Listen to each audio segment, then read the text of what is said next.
আপনি তার কাপড় পুরাই আসছেন কেন? আরে সেম কাপড় পরে ভিক্ষে করে বেড়াচ্ছে, তুই চিন্তা কর আমার মান সম্মানটা কোথায় যাচ্ছে। এত দয়া লাগলে নিজের একটা কামিজ দিয়ে দেন, কামিজ পরে ভিক্ষে করবে না।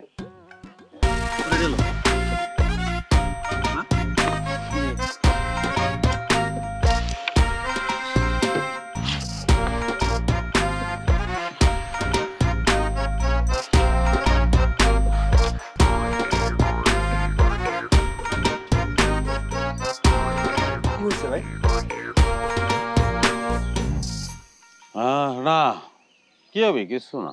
কিছু না মানে ভাই, আপনার স্পেশাল চেয়ার আমি মুছে দেওয়ার পরে যে আপনি সে চেয়ারে বসেন, আর আজকে কি করলেন আপনি আইসে হঠাৎ করে টুলে বসে বললেন?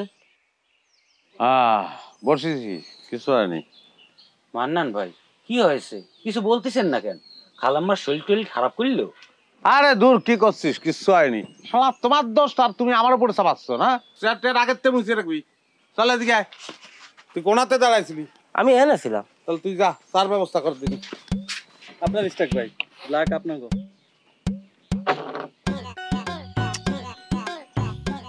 মেয়েটা কিডারে বলদিনি?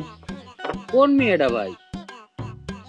আমার ব্যাপারে কথা করছেন তাই না ব্রাদার? এই যে মিন্টু, এদিকে আপনি তার কাপড় পুরাই আসছেন কেন? আরে সেম কাপড় পরে ভিক্ষে করে বেড়াচ্ছে, তুই চিন্তা কর আমার মান সম্মানটা কোথায় যাচ্ছে। এত দয়া লাগলে নিজের একটা কামিজ দিয়ে দেন, কামিজ পরে ভিক্ষে করবে না। আমাদের ভাই মাঝে মধ্যে এরকম কাপড় চোপড় পুরাই দেয়। ওটা আরে রাখেন মিয়া, লাউ কিনা সামর্থ্য নেই যার, সে আবার মান সম্মানের বড়াই দেখায়। আমার মান সম্মানের ভয়তা করা হচ্ছে এনে, আর তোমরা বসে তাবারক খাচ্ছ। এক মিনিট, কি হয়েছে? কথা করছি না কি? উনি আপনার মতো সেম টু সেম কাপড় পরছে বলে আপনি তার কাপড় পরায় দিয়েছেন তাই না? ভালো, খুব ভালো। তালি পরে কিন্তু আমার মান সম্মান আপনার থেকে বেশি, কারণ আমার বাড়িতে কিন্তু এইরকমই একটা ক্যারাম বোর্ড আছে, আর আপনার হিসাব অনুযায়ী এই ক্যারাম বোর্ড তো এখানে থাকতে পারবি না, এই তো ভাঙা দেওয়া লাগবে। মিন্টু শুরু করে। তোরা মিন্টুরে শুরু কর।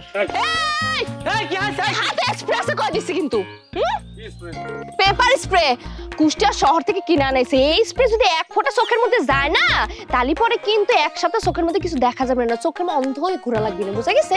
চোখের মধ্যে কিন্তু দিয়ে দিব। মিন্টু শুরু করে। শুরু কর ভাই, শুরু কর। ক্যারাম বোর্ড আবার কিনে আনবো রে। আস্তে ভাই।